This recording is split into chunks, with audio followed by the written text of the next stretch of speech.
Terima kasih saudara, senang sekali saya Dosi Alfian kembali hadir dalam Serambi Topik dan tentunya juga berbagai informasi penting hadir di Harian Serambi Indonesia. Sebagian dari kita mungkin sudah membaca informasi-informasi tersebut dan salah satu informasi yang hangat adalah terkait dengan cuaca buruk yang terjadi dalam beberapa hari terakhir. Angin kencang, hujan lebat, saudara dimanapun mungkin terjadi saat sekarang ini, tidak terkecuali juga di Banda Aceh dan juga Sabang. Ulele ke Balohan itu lumpuh. Sampai saat ini kita informasikan. Itulah informasi hangat dan juga menjadi headline di Harian Serambi Indonesia. Apa ekses dari bencana tersebut? Kejadian apa lagi yang kemudian tertangkap dari liputan kita tentunya. Kita akan berbincang-bincang langsung bersama Sekretaris Redaksi Harian Serambi Indonesia, Bung Bukhari M. Ali. Selamat sore, Bung Bukhari. Sore, Bung Dosi. Terima kasih, Bung Bukhari. Kita dapat informasi begitu banyak. Ini listrik yang tiang listrik yang patah dan segala macam juga kita hadirkan. Tapi mengapa kemudian informasi ini menjadi headline kita di tengah begitu banyak informasi-informasi lain yang kita peroleh? Iya, ini lebih kepada informasi kepada masyarakat ya. Karena tidak hanya listrik yang terganggu, tetapi juga pelayaran, terutama Ulele dengan Sabang. Ya, karena ini mungkin orang-orang di daerah yang ingin berangkat ke Sabang, mereka sudah bisa mempersiapkan diri, mungkin tidak pada saat ini. Ini lebih kepada informasi yang ingin kita share kepada masyarakat bahwa memang terjadi badai dalam 2 hari terakhir ini dan itu sangat mengganggu aktivitas warga, Bang Dosi. Seberapa parah sih sebenarnya, seberapa besar informasi yang kita peroleh terkait dengan angin kencang dan hujan lebat ini, Bung? Ya, ini kan membuat pelayaran Sabang dengan dengan Ulele Banda Aceh ini kan lumpuh total. Dari kemarin dan sampai hari ini informasi yang kita peroleh hanya satu pelayaran yang bisa yang jam 8 kapal cepat. Kemudian setelah itu nggak bisa lagi karena gelombang laut juga tinggi sampai 3 meter. Jadi sampai saat ini tidak diizinkan untuk berangkat untuk mengangkut penumpang. Kecuali hanya satu saja yang jam 9 pagi tadi, Bung Dosi. Baik. Di tengah begitu banyak acara juga di Sabang, kita tahu bahwa Sabang Fair juga sedang berlangsung. Wisatawan cukup tertarik juga melihat kegiatan-kegiatan dan juga ke Sabang seperti itu. Sudah dapatkan informasi kita kapan kemudian Balohan Ulele ini lancar kembali, Bung? Ya, mungkin sampai hari ini mungkin masih terganggu.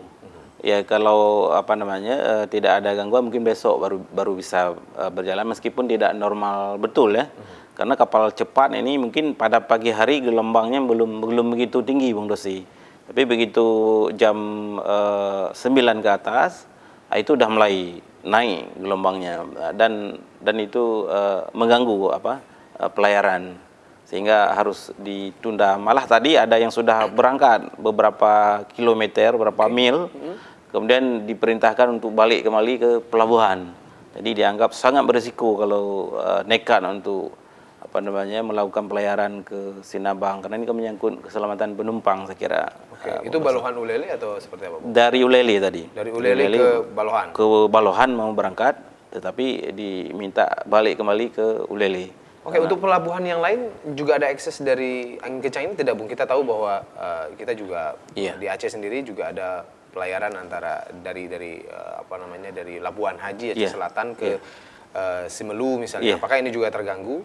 Ya, sampai saat ini kita tidak memperoleh informasi ada gangguan yang serius ya. Biasa kalau ada gangguan itu akan cepat mendapat laporan, tapi kalau normal saja saya kira tidak ada hal yang mengganggu saya kira, kecuali dari pelabuhan Sabang dan Ulele ini saja. Ini Balohan Ulele itu selalu hangat diperbincangkan, kemudian juga tetap jadi fokus liputan. Karena memang tidak pun dengan adanya angin kencang, kemudian pembantalan pelayaran dan segala macam, antrian mobil angkutan misalnya, mobil pribadi juga cukup panjang. Apalagi jika ada pemberhentian sementara seperti ini.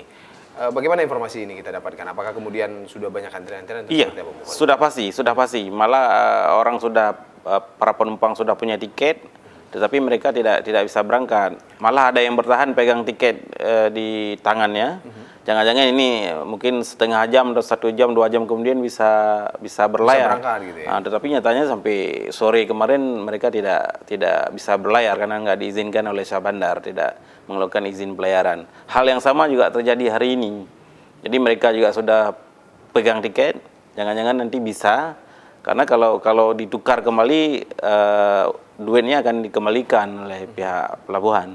Tetapi mereka yakin ini jangan-jangan bisa berangkat. Jadi begitu berharap mereka bisa melakukan pelayaran, saya kira Bung Dosi. Dan hari ini memang sudah ada kapal yang berangkat, tapi kemudian Iya, dipaksa kecuali untuk- kecuali ya? satu yang pagi sekali tadi, kemudian yang lain tidak diizinkan lagi.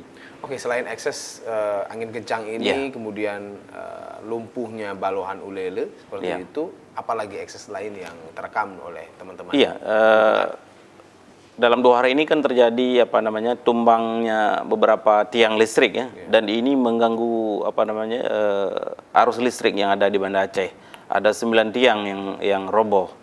Ini kita juga tidak tahu apakah memang tiang ini tidak begitu kuat sehingga hanya angin ini bisa Begitu roboh, mudah gitu ya? atau anginnya yang terlalu kencang.